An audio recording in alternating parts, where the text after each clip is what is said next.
आपकी पार्टी ने। उनके नेता कह रहे हैं कि यहाँ पर समाजवादी पार्टी आपने नहीं हराया है, समाजवादी पार्टी ने हराया। समाजवादी पार्टी के प्रवक्ता आपने सुना किस तरह से कह रहे हैं कि वहां पर धांधली हुई है, किस तरह से सपोर्ट किया है लोकल प्रशासन ने। देखिए, ये समाजवादी पार्टी जिसको दो तरफ, थोड़ा आवाज में दिक्कत आ रही है, लेकिन दोबारा बात करने की जरूर कोशिश करेंगे। थोड़ा कनेक्टिविटी में दिक्कत है, आवाज ठीक कराते हैं हम, फिर हम उनसे बात जरूर करेंगे। अब्बास हैदर साहब समाजवादी पार्टी के प्रवक्ता हमारे साथ हैं। हैदर साहब, आप कोर्ट जाने की बात कर रहे हैं, आप कह रहे हैं कि चिट्ठी दी है, लेकिन फिर ये किस तरह की सियासत हो रही है? AIMIM ये बार बार क्यों परसेप्शन बना रहा है कि आप लोग जो है कुछ कर नहीं रहे हैं? ये सियासत क्या है, इसकी रणनीति क्या है, सोच क्या है?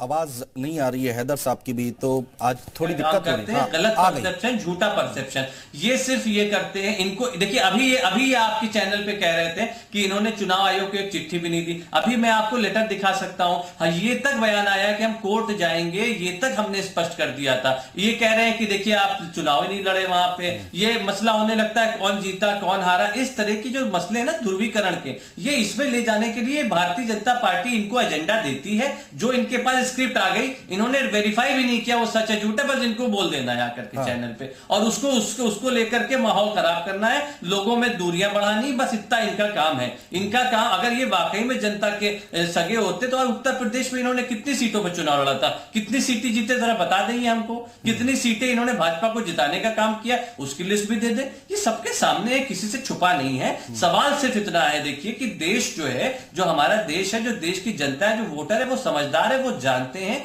उनको कहां जाना है, उनको ये समझ। लेकिन हैदर साहब, आप समझिए इस बात को, अगर ओवैसी साहब की पार्टी नहीं, हैदर साहब, ओवैसी साहब की पार्टी इस तरह से आपके खिलाफ झंडा बुलंद करेगी तो आगे आने वाले अभी बहुत लड़ाइयां हैं, बड़े चुनाव भी सामने हैं हमारे, तो उसमें आपको दिक्कत हो सकती है। क्योंकि एक तबका जो है, जिसको कहते हैं ओवैसी साहब, जिसकी आवाज उठाते हैं, जिनके भले बनने की कोशिश करते हैं, वो आपसे छिटक सकता है। नहीं, इन्होंने पूरा प्रयास किया उत्तर प्रदेश विधानसभा के चुनाव में। हमारा वोट प्रतिशत 22 से बढ़ के 37% हो गया। किसकी भी ये बात करें, जिनकी भी ये बात करते हैं, क्या वो इनको वोट मिलता है? ये सवाल है, ये एक वाजिब सवाल है जिसका जवाब जनता चुनाव और मत के माध्यम से कई बार दे चुकी है। लेकिन ये जवाब सुनना नहीं चाहते, सिर्फ बेतुके बयान दे करके चर्चा में बने रहना। इनका सिर्फ यही पर्पज है अनुज जी कि हम आप इनके बारे में चर्चा करें, बस, और ही है, इनको रिलेवेंट रहना है। इसका आदिल हसन से हम जवाब जरूर लेंगे, आदिल हसन से लेंगे, लेकिन आनंद दुबे जी हमारे साथ है, उनका भी एक बार आ जाए पॉइंट। आ रहा हूं हसन साहब, आ रहा हूं, आपको पूरा मौका देंगे। आनंद दुबे जी, भाई इसको कैसे देखा जाए? अब एक नई बहस छिड़ गई है। देखिए, सबसे बड़ी बात यह है, आवाज में थोड़ी दिक्कत आ रही है, दोबारा आपसे जरूर बातचीत करेंगे। लेकिन एक बड़ी खबर आ रही है, यूपी में उपचुनाव खत्म हो गए, लेकिन आरोप प्रत्यारोप का दौर लगातार जारी है। और मैनपुरी में अखिलेश यादव ने रामपुर चुनाव में प्रशासन के दुरुपयोग के आरोप लगाए हैं। अखिलेश ने कहा है कि रामपुर चुनाव पर चुनाव आयोग पर ध्यान देने की जरूरत है और रामपुर में समाजवादी पार्टी के लोगों को वोट नहीं डालने दिया गया। पुलिस बीजेपी के समर्थन में काम करती नजर आई। तो ये बड़े आरोप देखिए अखिलेश यादव ने लगाए हैं। मैनपुरी में आज वो प्रेस कॉन्फ्रेंस कर रहे थे और जनता का आभार व्यक्त कर रहे थे, और उसी दौरान उन्होंने रामपुर चुनाव को लेकर, रामपुर उपचुनाव को लेकर भी अपनी बात रखी है। और रामपुर उपचुनाव को लेकर उन्होंने कहा है कि प्रशासन का दुरुपयोग हुआ है। आदिल हसन साहब, आप कह रहे थे, देखिए वो आवाज नहीं उठाते, यहां बाकायदा प्रेस कॉन्फ्रेंस करके आवाज उठाई गई है। भाई, प्रेस कॉन्फ्रेंस मैनपुरी में करने से होगा क्या? अशोका रोड में निर्वाचन आयोग के सामने करना पड़ेगा, डेलीगेशन जाना पड़ेगा। अगर यही धर्मेंद्र यादव जी के साथ होता, यही जी बोलिए, आवाज आ रही है आपकी? संपर्क नहीं हो पा रहा है आज, लेकिन बातचीत इस पर हम जरूर जारी रखेंगे। लेकिन एक बड़े आरोप यहां पर लगाए गए हैं। अखिलेश यादव ने बीजेपी पर गंभीर आरोप लगाए हैं और कहा है कि प्रशासन के दुरुपयोग के आरोप लगाए। और अखिलेश ने कहा कि रामपुर चुनाव पर चुनाव आयोग को ध्यान देने की जरूरत है। रामपुर में समाजवादी पार्टी के लोगों को वोट नहीं डालने दिया गया। पुलिस बीजेपी के समर्थन में काम करती नजर आई है, ये बात उनकी तरफ से कही गई है। ये बड़ी खबर लगातार हम आपको बता रहे हैं। रामपुर उपचुनाव को इलेक्शन कमीशन को विचार करना चाहिए रामपुर का चुनाव। रामपुर का चुनाव जिस तरीके से हुआ, अगर देश में इसी तरह का चुनाव होगा तो पुलिस चुनाव कराएगी, हम और आपको अधिकार नहीं को वोट डालने की, हमारी आपकी सबकी आजादी छीनी जाएगी। आवाज आ रही है आदिल हसन साहब? जी रखिए, अपनी बात रखिए, पूरी करिए। मेरा कहना है यही डिम्पल जी क्या हुआ रहता है, यही धर्मेंद्र यादव जी के कंस्टिट्यूएंसी में हुए रहता है, शिवपाल जी के, राम गोपाल जी के, यादव परिवार के यहाँ समाजवादी का होता तो निर्वाचन आयोग अशोका रोड पर धरना दे देते इन लोग। ये प्रेस कॉन्फ्रेंस सिर्फ फॉर्मेलिटी है।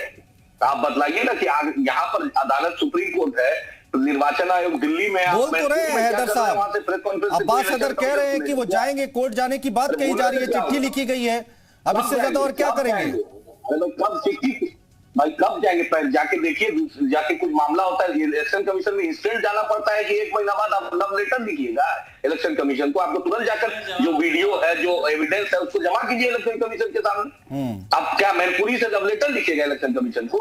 आप एविडेंस प्रस्तुत कीजिए, एविडेंस को जो ऑफिसर है, इतना जो एविडेंस रहता है वो एविडेंस डिस्ट्रॉय नहीं होगा क्या? ठीक है हैदर साहब, जवाब दे लीजिए जल्दी से। आनंद जी, मैं आ रहा हूँ, थोड़ा आज दिक्कत हो रही है कनेक्टिविटी में, मैं बिल्कुल आऊंगा आपके पास। हैदर साहब बोलिए।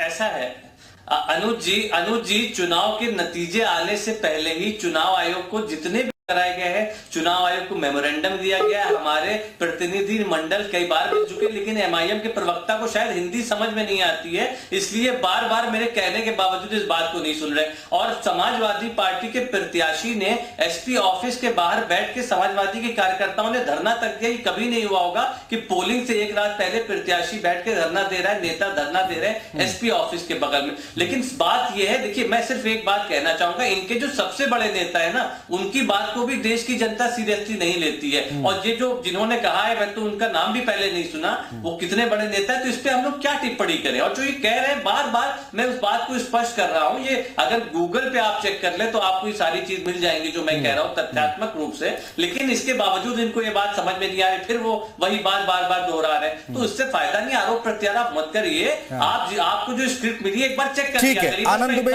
आनंद दुबे जी, अगर आवाज आ रही हो तो बताइए कि इस पूरे मसले को कैसे देखा जाए? नहीं बहस छेड़ दी है अब यहां पर ओवैसी साहब की पार्टी ने?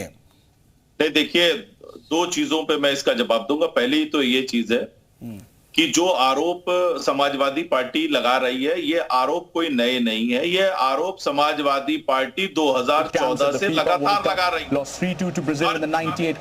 और चुनाव हारने के बाद समाजवादी पार्टी यही कहती है कि ईवीएम खराब थी, ईवीएम हैक हो गई, प्रशासन मिल गया था, डीएम ने साथ नहीं दिया, किसी को घर से नहीं निकलने दिया गया, और लगातार चुनाव हार रहे हैं। तो जनता के जनमत को खारिज करने का काम समाजवादी पार्टी लगातार 2014 से कर रही। ठीक है, एक विषय ये, ठीक है। दूसरा विषय ये है कि समाजवादी पार्टी हो या फिर एआईएमआईएम हो, इन दोनों पार्टियों ने लगातार जो है वो सांप्रदायिक राजनीति की है, तुष्टीकरण और ध्रुवीकरण की राजनीति की है। हाँ। आज जो है आजम खान के बहाने एआईएमआईएम और समाजवादी पार्टी एक दूसरे पर आरोप लगा रहे हैं। हाँ। हकीकत यह है कि मुसलमानों को ठगने का काम, उनको छलने का काम समाजवादी पार्टी ने भी लंबे समय तक किया। हाँ। और एआईएमआईएम ने भी किया। जो खासकर जो पसमानदा समाज है उसके विकास का काम, उसको मुख्य धारा से जोड़ने का काम इन्होंने कभी नहीं किया। ठीक है, एक करके जवाब ले लेते हैं। आपने दोनों लोगों को घेरने की कोशिश की है, वजह से हमें आज हर समाज का वोट मिल रहा है। आदिल हसन जी, पहले आप बीजेपी का जवाब दे लीजिए, फिर हैदर साहब आप दीजिएगा। ठीक है, एक एक करके बोल लीजिए, बोलिए। इतना जो पासमानदा कर रहे हैं बैठ के भाजपा के प्रवक्ता, कहानी एक पासमानदा को मिनिस्टर बना रहे हैं केंद्र सरकार में, कहानी पासमानदा को एमपी बना रहे हैं, गाय धारा 341 पर इन्होंने एफिडेविट दिया कि नहीं ये लोग बाहर के हैं। धारा 341 में क्रिश्चियन दलित और क्रिश्चियन मुसलमान को जो 341 के तहत रोका गया है, क्यों नहीं एफिडेविट दी? उसमें कौन आता है? उसमें पासमानदा बिरादरी का मुसलमान आता है। हाँ। क्यों सुप्रीम कोर्ट में इन्होंने एफिडेविट उनके खिलाफ दिया? एक भी मुसलमान मिनिस्टर नहीं है, एक भी मुसलमान एमपी नहीं है, और एक भी मुसलमान गवर्नर नहीं है। हाँ। मतलब ये किस बात करते हैं? ठीक है हैदर साहब, जल्दी से 30 सेकंड दे रहा हूं, मुझे वाइंड अप करना है। ठीक है हैदर साहब, बोल दीजिए भाजपा से डरने वाले नहीं है। ठीक है हैदर साहब, जल्दी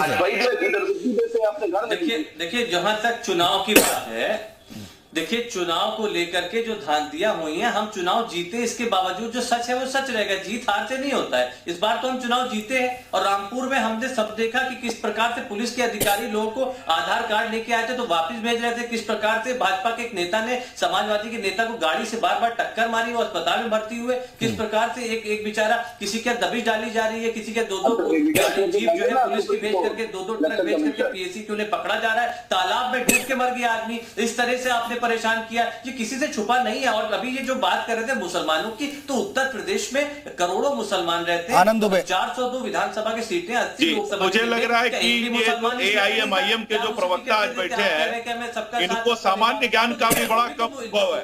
इन्होंने कहा देश में एक भी राज्यपाल जो है मुसलमान नहीं। आरिफ मोहम्मद खान क्या है, और अभी बिहार सरकार में तीनों एक साथ बोलेंगे तो कुछ समझ में नहीं आएगा। ठीक है, आरोप प्रत्यारोप चलते रहेंगे। बहुत शुक्रिया, क्योंकि समय नहीं है, माफी के साथ आगे आप लोग की बातें